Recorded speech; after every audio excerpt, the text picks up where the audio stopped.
آقای علیرضا دبیر، لطفاً چند دقیقه از زندگی مادی و لاکچری خودت جدا شو و به حرفهای یک پیر 70 ساله که تمام اهل خانوادهش در زیر خروارها خاک خوابیدند و تنها زندگی میکنه گوش بده.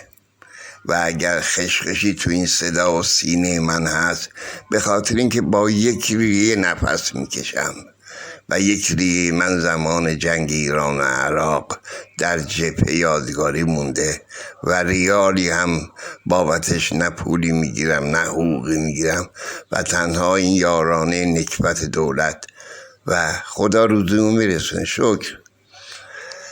آقای علیرضا دبیر، من نه کشتیگیرم نه ورزشکار، ولی اگر ببینم بیوطنی مثل تو به نام باشکوه ایران و ملتش توهین کنه، مطمئن باش که ملت ایران جوابشو خواهند داد و اونو لحظه زنده نخواهند گذاشت.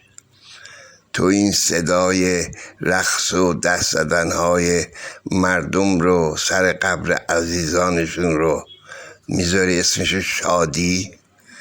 هنوز عقلت نمیرسه که این دست زدنها و رقص آتش زیر خاکستر رقص انتقامه که امثال تو رو از این مملکت شرشو کم کنند. من از روزی که ریاکاری تو رو به خاطر به دست آوردن پست و مقام دیدم، واقعا از خودتو، اسم تو، نسلت متنفر شدم.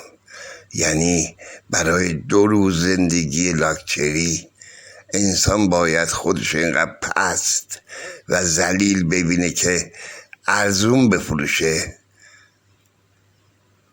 زمان جوانی ما به قول کشتیگیران پهلوان ما آقا تختی بود و حالا رسول خادم ها روی چشم ملت جا دارن. آقای دبیر، خجالت میدونی چیه؟ که نمیدونی. کاش میدونستی که این جوانهای ما برای لقمه نان تا کمر در سطل زباله خم میشن، بلکه یه چیزی پیدا کنن شکمشون رو سیر کنن.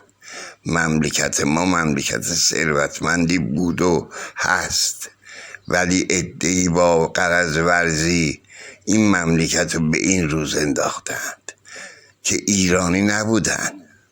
جوانهای ما برای هزاران مشکلاتی که تو این مدت 47 سال به وجود آوردن، بیکاری و نداری و نداشتن ها، اگر اعتراضی بکنن با گلوله جنگی جوابشون داده میشه و باید برن زیر خاک بخوابن.